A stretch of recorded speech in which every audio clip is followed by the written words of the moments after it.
Career సాధన ఛానల్కు స్వాగతం. మా ప్రత్యేకమైన విశ్లేషణ మీకోసం.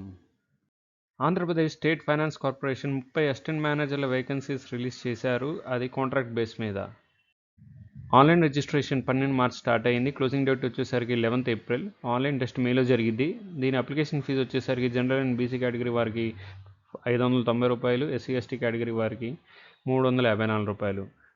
ఇది మొత్తం 3 years కాంట్రాక్ట్ బేస్ మీద వాళ్ళు ఎంగేజ్ చేస్తారు. దానికి నెలకి 35,000 చొప్పున వాళ్ళు పే చేస్తారు. దీనికి కంపల్సరీగా English and Telugu speaking, reading and writing కంపల్సరీగా వచ్చి ఉండాలి. Candidates who are local to Andhra Pradesh need to apply. అది కంపల్సరీగా ఆంధ్రప్రదేశ్ లోకల్ కేటగిరీ సంబంధించిన వాళ్ళు అప్లై చేయాలి. దీనికి మరింత విశ్లేషణ నోటిఫికేషన్లో క్లియర్గా మెన్షన్ చేశారు, ఎవరు వర్తిస్తారు, ఎవరికి వర్తించదు అని. సెలెక్టెడ్ క్యాండిడేట్స్ మినిమం ఒక 1 year పనిచేయాల్సి వస్తుంది. ఒకవేళ 1 year లోపు కానీ వాళ్ళు వెళ్ళిపోవాలనుకుంటే ₹1,00,000 ఫైనాన్స్ కార్పొరేషన్కి తిరిగి కట్టాల్సి వస్తుంది. ఏజ్ క్రైటీరియా వచ్చేసరికి జనరల్ కేటగిరీ వారికి 30 years, ఇంకా age relaxation as per the reservation category base మీద మీరు చూడొచ్చు. ఇక్కడ మ్యాక్సిమం 40 years వాళ్ళ వరకు అప్లై చేసుకోవచ్చు. వేకెన్సీస్ వచ్చేసరికి మొత్తంగా 30. దీన్ని 3 భాగాలుగా విభజించారు. ఫైనాన్స్లో 15, టెక్నికల్ 8, లీగల్ 7. ముందుగా చెప్పినట్టు లోకల్ క్యాండిడేట్స్ మాత్రమే అప్లై చేయాల్సి వస్తుంది. దీనికి వీళ్ళు మొత్తం 3 కండిషన్లు ఇచ్చారు. ఇక్కడ క్యాండిడేట్స్ ఎవరైతే 4th class నుంచి 10th class ఏపీలో చదివారో వాళ్ళు, మరియు ఎవరైతే 2nd June 2014 ముందే తెలంగాణ నుంచి ఆంధ్రాకి షిఫ్ట్ అయిన వాళ్ళు మాత్రమే లోకల్గా కన్సిడర్ చేస్తారు. రెండో పాయింట్ వచ్చేసరికి ఎవరైతే తెలంగాణలో నుంచి ఇటు వచ్చారో వాళ్ళకి ఈ రెసిడెంట్ సర్టిఫికేట్ కానీ, డొమిసైల్ సర్టిఫికేట్ కానీ, ఎంఆర్ఓ తహసీల్దార్ ఇచ్చే సర్టిఫికేట్స్లో ఈ మెన్షన్ చేసిన జీవో నెంబర్స్ కంపల్సరీగా మెయింటైన్ చేస్తేనే దాన్ని ప్రూఫ్గా కన్సిడర్ చేస్తారు, లేకపోతే చెయ్యరు. ఈ రెసిడెంట్ సర్టిఫికేట్ మీరు 10th class దాకా చదివిన స్కూల్ సర్టిఫికేట్స్ మీద ఆధారంగా చేయరు. మామూలుగా స్కూల్ వాళ్ళు స్టడీ సర్టిఫికేట్స్ ఇస్తారు కదా, దాన్ని ప్రొడ్యూస్ చేయాల్సి వస్తుంది. సెలక్షన్ ప్రాసెస్ వచ్చేసరికి 2 levels ఉండేది. ఫస్ట్దేమో ఆన్లైన్ టెస్ట్, రెండోది ఇంటర్వ్యూ. ఈ ఆన్లైన్ టెస్ట్ అనేది మొత్తం 200 మార్కులు గాను మొత్తం 5 విభాగాల్లో ఉండేది. దీనికి మొత్తం 6 సెంటర్లు ఇచ్చారు మొత్తం ఆంధ్రాలో. ఇంటర్వ్యూ అనేది షార్ట్ లిస్ట్ అయింది. మొత్తం 30 మంది కదా, అయితే వాళ్ళు 1:3 90 మందిని షార్ట్ లిస్ట్ చేయొచ్చు. లేదు అంటే 120 మందిని షార్ట్ లిస్ట్ చేసి వాళ్ళకి కావాల్సిన మందిని సెలెక్ట్ చేసుకోవచ్చు. Special analysis. AP state finance corporation ముఖ్యంగా ఈ ఎంఎస్ఎంఈ అంటే మైక్రో స్మాల్ మీడియం ఎంటర్ప్రైజెస్ వాళ్ళకి ఫైనాన్స్ ఇస్తుంది.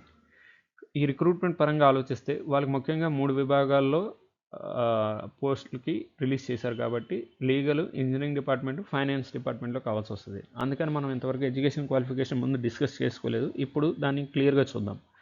ఫస్ట్ వచ్చేసరికి అసిస్టెంట్ మేనేజర్ ఫైనాన్స్. దీనికి మొత్తం 15 పోస్టులు ఉన్నాయి.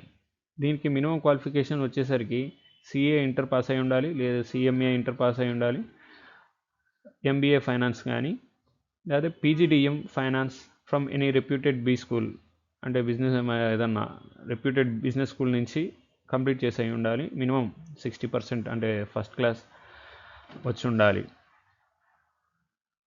ఎక్స్పీరియన్స్ వచ్చేసరికి 1 year ఎక్స్పీరియన్స్ వీళ్ళు ఎక్స్పెక్ట్ చేస్తున్నారు. అది కూడా బ్యాంక్స్ కానీ, ఫైనాన్షియల్ ఇన్స్టిట్యూట్, లేదంటే ఈ ప్రాజెక్ట్ అప్రైజల్ కానీ, ఫైనాన్సింగ్ కానీ, అకౌంటింగ్ ఈ ఇండస్ట్రీలో పనిచేసిన వాళ్ళు ఎవరైనా ఒక 1 year ఎక్స్పీరియన్స్ ఉంటే దీనికి అప్లై చేసుకోవచ్చు. ఇక్కడ వాళ్ళు CA intermediate, CMA intermediate mention చేశారు కాబట్టి వాళ్ళు ఇంటర్న్షిప్ కానీ, ఆర్టికల్షిప్ కానీ మీరు ఒకవేళ ఏదైనా ఫామ్లో కానీ 1 year ఇంటర్న్షిప్ కానీ, ఆర్టికల్షిప్ బేస్ మీద లాస్ట్ 1 year కానీ 2 years కానీ చేస్తే దాన్ని వీళ్ళు కన్సిడర్ చేయరు ఎక్స్పీరియన్స్ కింద.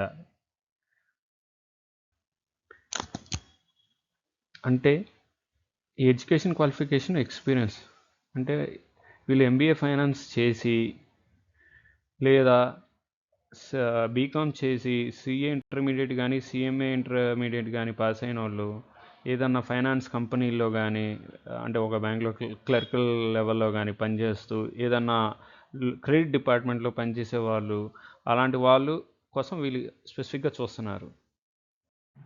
అసిస్టెంట్ మేనేజర్ టెక్నికల్ కేటగిరీ కింద 8 పోస్టులు ఉన్నాయి. దీనికి మెకానికల్ ఇంజనీరింగ్ విత్ 60% మార్క్స్ కంపల్సరీగా ఉండాలి. పోస్ట్ గ్రాడ్యుయేషన్ అయితే అడ్వాంటేజ్.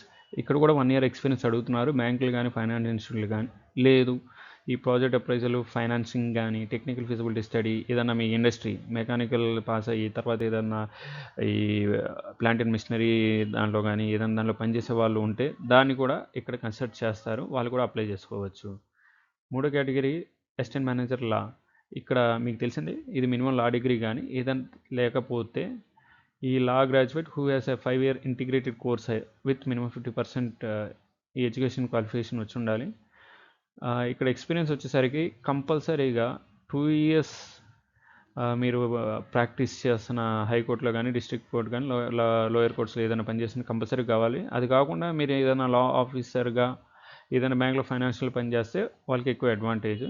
ఇక్కడ work knowledge in Telugu essential. ఎందుకంటే ఏదన్నా ఇక్కడ ఆంధ్రాలో ఇక్కడ ఎక్కువ టైటిల్ డీడ్స్ తెలుగులో ఉంటాయి కాబట్టి అది వీళ్ళని అనలైజ్ చేసి దాంట్లో ఉన్న డాక్యుమెంటేషన్ అర్థం చేసుకోవడానికి కంపల్సరీగా లీగల్ ఆఫీసర్ అప్రూవల్ కోసం వెళ్తాయి కాబట్టి అందుకని వీళ్ళు స్పెసిఫిక్గా ఈ పాయింట్ మెన్షన్ చేశారు. ఇంకా ఇది హూ కెన్ అండ్ వై అనే దానికి వస్తే సుమారుగా ఒక సిచ్యువేషన్ తీసుకుందాం. ఎవరైతే ఈ ఫైనాన్స్ అంటే బజాజ్ ఫైనాన్స్లో కానీ లేకపోతే ఐఐఎఫ్ఎల్ కానీ ఇట్లా ఫెడ్ బ్యాంక్ కానీ కొన్ని చిన్న సంస్థలో పనిచేస్తూ తక్కువ జీతంతో చేసే వాళ్ళు ఉంటారా, వాళ్ళు ఒక 1 ఇయర్ ఎక్స్పీరియన్స్ ఉన్న వాళ్ళు దీనికి అప్లై చేసుకోవచ్చండి. ఇది మంచి ఆపర్చునిటీగానే చూడాలి. ఎందుకంటే మీరు ఇక్కడ సెలెక్ట్ అయ్యి 3 ఇయర్స్ పనిచేసిన తర్వాత ఏదంటే అసిస్టెంట్ మేనేజర్గా అంటే ఒక ఈ కమర్షియల్ బ్యాంక్లో కానీ ఫైనాన్స్లో కానీ అసిస్టెంట్ మేనేజర్ అంటే ఆఫీసర్ కేటగిరీ కింద చూస్తారు. ఈ 3 ఇయర్స్ తర్వాత మీరు ఏదన్నా పబ్లిక్ సెక్టర్ బ్యాంక్లో కానీ లేదా ప్రైవేట్ బ్యాంక్లో కానీ ఈజీగా ఆపర్చునిటీస్ వస్తూ ఉంటాయండి. దానికి మీరు అప్లై చేసుకొని మేనేజర్ లెవెల్లో వెళ్తానికి ఉపయోగపడిద్ది. కాబట్టి మీరు ఇది ఆపర్చునిటీని తీసుకుంటే మీ కెరియర్ని మీరు డెవలప్ చేసుకోవడానికి ఎంతగానో ఉపయోగపడిద్ది. మీకు ఇంకా ఏదైనా క్వశ్చన్ కానీ డౌట్ కానీ నోటిఫికేషన్ ఏదైనా పాయింట్ మీకు అర్థం కాకపోతే కామెంట్ సెక్షన్లో అడగండి. మేము దానికి క్లారిఫికేషన్ ఇస్తాము. All the best.